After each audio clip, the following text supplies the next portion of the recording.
जय श्री कृष्ण भक्तों। श्रीमद् भगवद गीता अध्याय 2 श्लोक 53।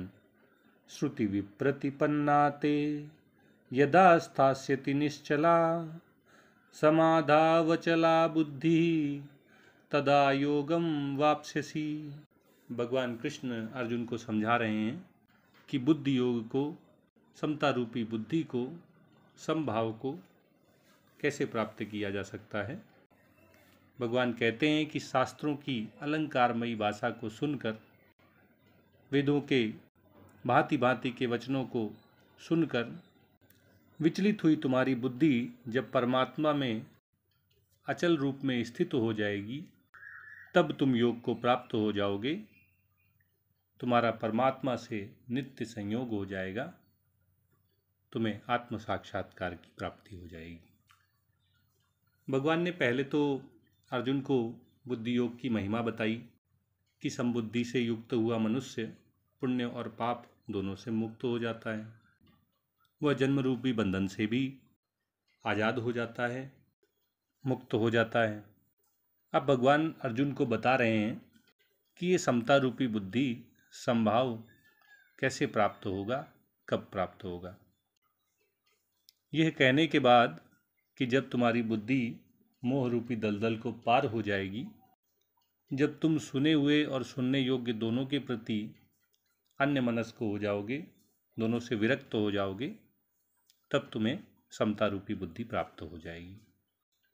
लेकिन इस लोक में मिलने वाले भोगों, जिन्हें सुने हुए, अनुभव किए हुए, और परलोक के भोगों, सुनने योग्य स्वर्ग, अप्सराएं, नंदन कानन, सोमरस, इनके मोह से जब व्यक्ति पार हो जाता है, तर जाता है, उसमें विरक्ति उत्पन्न हो जाती है, तो वह भगवत प्राप्ति के लिए आध्यात्मिक प्रयास प्रारंभ करता है।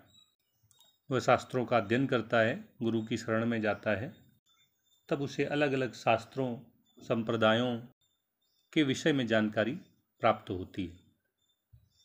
इस जानकारी को प्राप्त करके मनुष्य की बुद्धि विचलित हो जाती है कि अब मैं कौन सी भगवान की शरण में जाऊं, भोले बाबा की पूजा करूं या कृष्ण की पूजा करूं, दुर्गा माता की पूजा करूं या भगवान राम का ध्यान करूं, मैं गीता पढ़ूं कि रामचरितमानस पढ़ूं, बुद्धि योग अच्छा है या कर्म योग अच्छा है, या दोनों के मुकाबले भक्ति योग ज़्यादा अच्छा रहेगा, क्या मैं अष्टांग योग का पालन करूं या मैं हठ योग का पालन करूं। इस प्रकार मनुष्य की बुद्धि विचलित हो जाती है। इसी को विप्रतिपन्न शब्द से बताया गया है।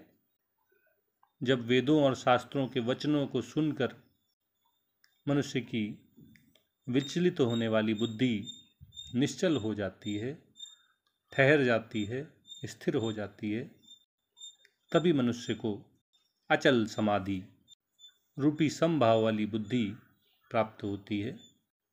समाधि का अर्थ मन का निश्चल हो जाना है, स्थिर हो जाना है, अचल हो जाना है। जब मन संसार से विरक्त होकर आत्मा में स्थित हो जाता है, अपने स्वरूप में स्थित हो जाता है, परमात्मा में स्थित हो जाता है, उस अवस्था को ही समाधि कहते हैं। तो जब इस संसार के भोगों, स्वर्ग के भोगों और शास्त्रों में लिखे हुए वचनों से विरक्त होकर मनुष्य परमात्मा रूपी लक्ष्य में केंद्रित हो जाता है, जब उसका मन आत्मस्वरूप में स्थित हो जाता है, जब वो भगवत प्रेम में डूब जाता है, तब उसकी बुद्धि निश्चल हो जाती है, अचल हो जाती है, समाधिस्थ हो जाती है।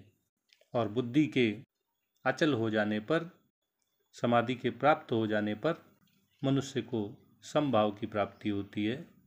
समता रूपी बुद्धि परमात्मा में स्थिर हो जाती है, परमात्मा से नित्य संयोग हो जाता है।